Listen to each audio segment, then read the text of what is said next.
Hello and welcome to OZChris vs. Marvel Comics for week 3 of September, here with reviews on Absolute Carnage number 3, Aero number 3, and House of X number 5. So starting off with Absolute Carnage number 3, written by Donny Cates, art by Ryan Stegman, inking by JP Mayer, coloring by Frank Martin, and the cover art by the latter 3 of the art team. So, Miles Morales has been converted to Carnage's cause. He's been turned into an actual kind of like spider with actually, like 8 legs or, 6 arms and 2 legs. But Miles has become part of Carnage's cult, and there's a brief, there's tension between Eddie and the Venom symbiote. Venom just wants to kill them to make sure that Carnage can't gather more or recreate any of his forces. Eddie doesn't want to kill, he just wants to save as many as he can. So he escapes with Scorpion, heads back to the safe house, where he finds Spidey and members of the Avengers and other superheroes there with him. As it turns out, in the events of what's going on with Venom, eventually Maker disappears. Well, if you've been reading Venom, Maker has been possessed by the Life Foundation symbiotes. Then Dylan is saved by Spidey, the Thing, Wolverine, and Captain America. So it seems like Maker went off somewhere afterwards. He was dealt with, and the rest stayed here. So with members, with other superheroes, and with the Hulk, Bruce Banner there to serve as the scientist, they're going to properly remove the codexes from these heroes in a safe manner. But they are surprised by Carnage, who is able to make his way inside to retrieve said codexes. And as a last-ditch effort, because Eddie is suffering from, as Carnage puts it, a little performance anxiety, unable to fight back. So Venom goes to possess somebody else, and I'm going to leave it there. So story, I'm going to give this a 4 out of 5. Really, really, really good issue. It seems like no matter what they do, Carnage is always winning. The stakes are getting higher and higher and higher. There's now inner turmoil with Eddie and Venom. Eddie really doesn't want to kill all these people that have been converted by Carnage. He wants to save them. There is a way to save them, but Venom, given that Carnage is its spawn, Venom feels responsible for what's going on and believes that putting him down is the best solution. And there's also a moment with Spider-Man. Spider-Man says, I want to be the last person to get my codex removed because I'm the one who brought Venom here. In a way, it's also my fault that all of this has happened. So, with great power comes great responsibility. That's kind of the message here in this issue, at least how I interpreted it. Art and coloring, I'm gonna give a 4.5/5. The art and coloring here is amazing as always, especially the first parts here with Venom and Scorpion escaping from Norman Carnage and Miles Carnage as well. Great art and coloring there. The cover, I'm also going to give a 4.5 out of 5. Just a great looking cover there.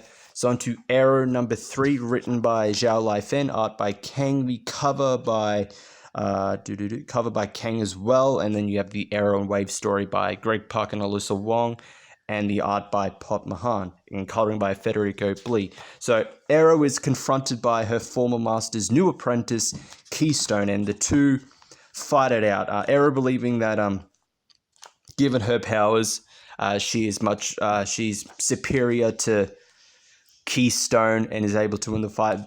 She briefly does, but is unable to hold out her own against her former master, and that's mainly what happened in that part. And then in the Aero and Wave stuff, Pearl confronts Dr. Ramos, who was one of the people who helped create Pearl and help create Pearl's powers and give it to her. They confront her, and then they escape the prison that she's in. Very short and simple. So main story for Aero, I'm going to give this a I'm gonna give it a 3.5 out of 5. It's above average, and it is really taking its time with this story. There's some great action moments, which the art does really well with, but apart from that, not particularly a lot advances in the plot. Art and coloring are definitely a 4.5 out of 5. The art and coloring here is great. It works really well with the action scenes, as I said before. The cover, I'm going to give a 4 out of 5. Good art and coloring there. The wave story, I'm going to give a 3 out of 5. It was average, not particularly interesting. Art and coloring, I'm going to give a 3.5 out of 5. Above average art and coloring there. So that is it for Aero, and that's also it for me for Aero. There is an interesting premise, and it is coupled with good art. The problem is it's really taking its time. It's really a slow story. So it seems like this is definitely something that was designed to be a trade.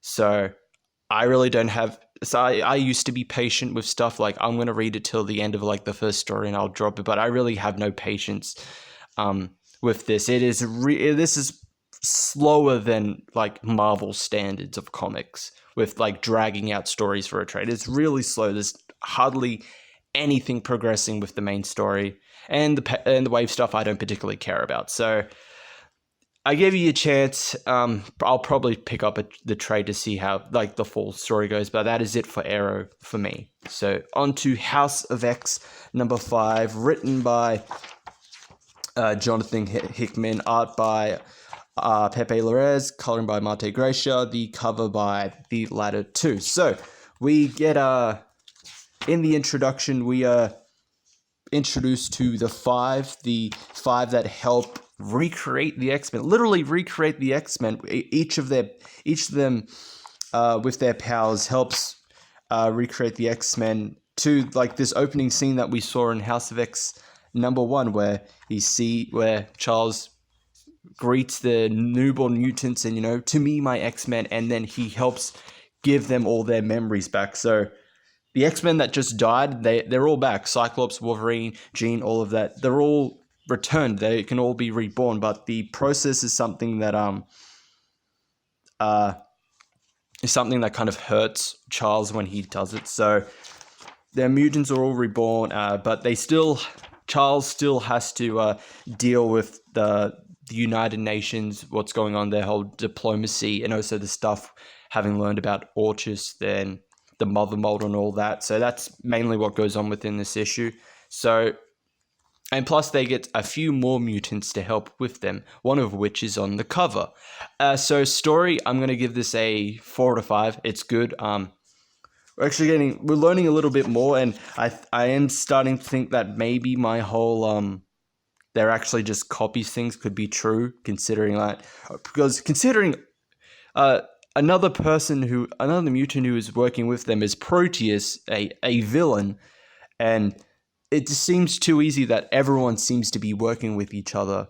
So, and given that they show us that dead mutants can be reborn in this process, I'm still holding out that these are all just like copies made by Xavier to fully kind of realize his plans, because it also ties into what he did in Powers of X with Sinister, asking him to hold records of all mutant DNA. So this all tying into this, and it's done really well, and we're getting some actual like answers to those questions, not to answers throughout this entire series, but at least we're getting some answers to it. And this issue did it really, really well, and it's progressing the story really well. The art and the coloring, I'm going to give a 4.5 out of 5. The art and coloring here is great, especially this whole scene of like the rebirth, the resurrection of the X-Men. All of that is, the art and coloring in that is really, really good. The cover, I'm going to give a 4 out of 5. This is a good cover. I like the art, I like the coloring. I like this kind of serene apocalypse kind of look here. I really like it. It is a really good cover. So that is it for those 3. Thank you all for watching, and I will see you all in the next one.